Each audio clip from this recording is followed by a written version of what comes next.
is the argument that rhythm is the most intrinsically important element that makes music have meaning.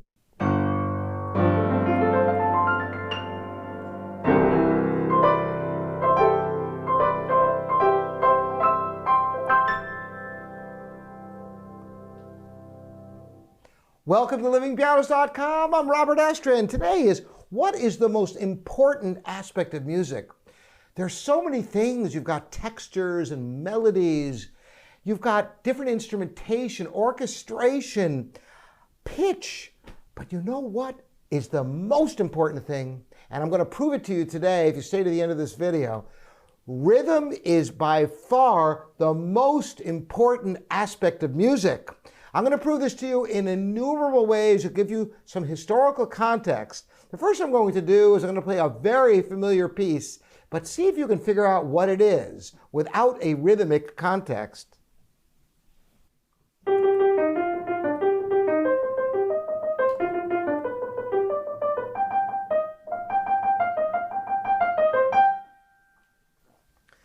Some of you may have noticed the pitches that are the famous Beethoven's Fifth Symphony.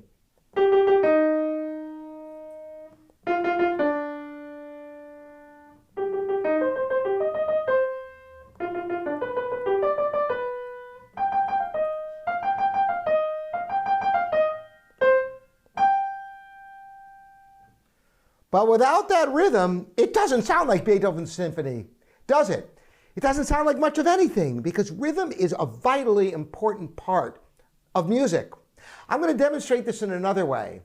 I'm going to play a very familiar tune, but I am going to displace the pitches so they're not in the normal range. I'm going to play them all over the piano, but I'm going to play it in the rhythm of this familiar tune and see if you can figure out what it is. I'm going to use the rhythm, but the pitches are going to be all over the keyboard.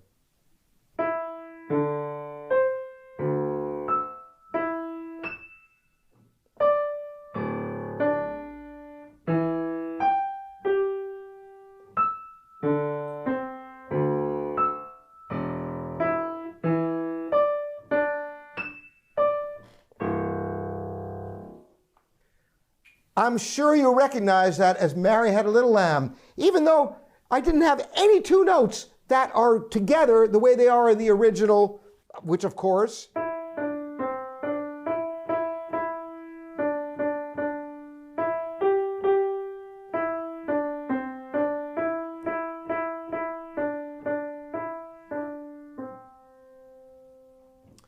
So let's break this down a little bit. If you think about, for a minute, the trajectory of music, starting with the classical era of Mozart, Haydn, and later Beethoven, there was a structure and a firm grasp of harmony that actually grew from Bach and earlier composers with Bach chorales and all the rules of harmony. And basically major and minor chords, the primary 1, 4, and 5,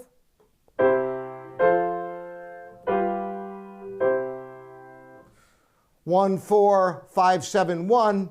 Now, as harmony grew into the Romantic period, composers such as Mendelssohn, well, first Schubert and then Mendelssohn and Schumann and Tchaikovsky, and later Romantic music got even more chromatic, with Wagner and Richard Strauss and Rachmaninoff, and eventually the entire tonality got to the point where keys were shifting constantly until it broke down to the 12-tone system, which was originally developed by Arnold Schoenberg, which took all 12 tones arranged in a random fashion. Instead of music being based upon scales,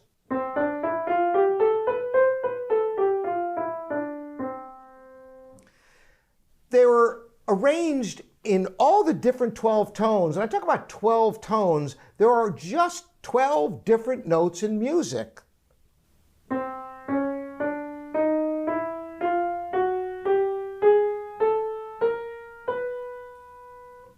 And those are the 12 tones.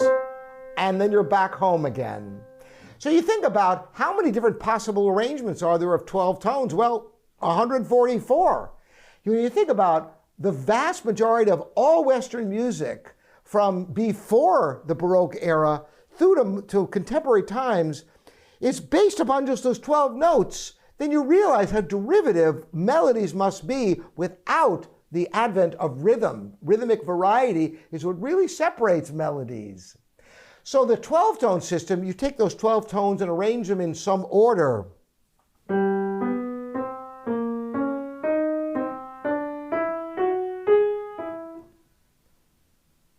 Actually, that wasn't quite it.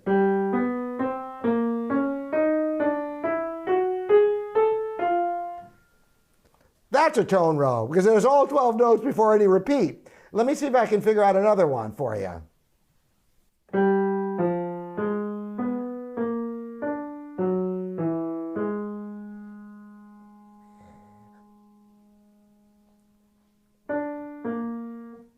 Is that right?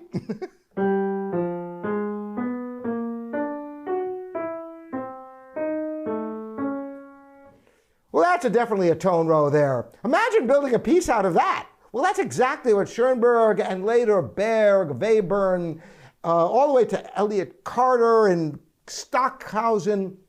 Not only that, in trying to randomize music, not only pitches were randomized to avoid repeated patterns, but even rhythms were randomized, trying to serialize the repetition of any elements. Now, this music is brilliant in its composition, but extraordinarily difficult to hear because atonal music is harder to digest than intervals that are more closely related, because you can hear octaves, a 2-to-1 relationship very easily, or fifths, a 3-to-1 relationship. But when you get more distantly related than octaves and fifths and fourths, and you get to seconds and sevenths, these are very hard to hear, and atonal music by its very nature is difficult to decipher. And then when you start randomizing other elements like rhythm and textures and dynamics, the music is very hard to grasp because of its random element. This is why rhythm comes to the rescue in most music. And of course, the revolution away from serialized music like I just described was the advent of minimalism. Minimalism has a return of rhythmic elements in a new way. Instead of just motifs like in Beethoven,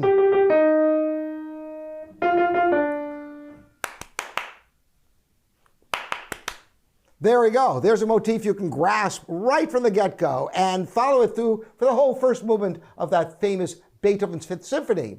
Well, the brilliance of minimalism was the nested combination of different patterns overlapping with one another, creating these beautiful kaleidoscopes of sound in new ways. Well, once again, the intrinsic element of rhythm. Whereas you had Baroque music using motifs, actually subjects of fugues that were intertwined with counter subjects.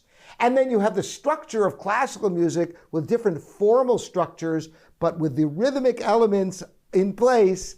When that broke down in atonal music in the 20th century, finally, minimalism to the rescue, so you could once again be able to decipher and grasp what you were listening to. So the answer to music, what is the most intrinsic element, since you only have 12 tones? Now you might be saying, well, what about microtonal music? I wonder how many of you are thinking that. Well, why the 12 tones is because the overtone series is built upon these essential 12 tones. If you were to take any vibrating pitched object and you were to go through and listen to it, you blow through a tube, whether it's a French horn or a garden hose, you're always going to get the same series of notes, which is as follows.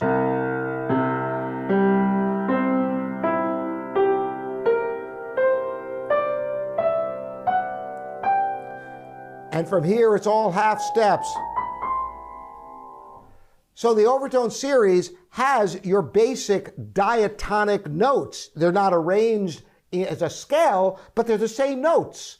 Now, on a tempered tuned piano, all the pitches are slightly off. This is why so much music, whether it's Persian music or Native American music or Indian music that has notes between the notes, but they still are pure tones found in the overtone series. These are mathematical relationships which are part of nature, which we can discern with our ears quite easily. So when you have arbitrary divisions of pitches, for example, quarter steps, that is putting notes between the notes, this isn't something that really has any real validity in nature. It's an arbitrary division of pitches that occur naturally in all vibrating objects that are pitched. So once again, this is the argument that rhythm is the most intrinsically important element that makes music have meaning. Otherwise, with only 12 tones, everything is derivative of everything else. But rhythm, by its very nature, has almost an infinite variety of possibilities because of all the divisions of time that are possible, that adds so many elements of possibilities to composition. I would love to get this discussion going here at livingpianos.com, where we have thousands of articles and videos with people like yourself who appreciate these videos, who comment on them, and we get a rich discussion going, as well as here on YouTube and all you hundreds of thousands of subscribers here on YouTube, virtualsheetmusic.com, and livingpianos.com. I want to thank you all. And once again, I'm Robert Estrin. This is livingpianos.com, your online piano resource. Thanks again for joining me.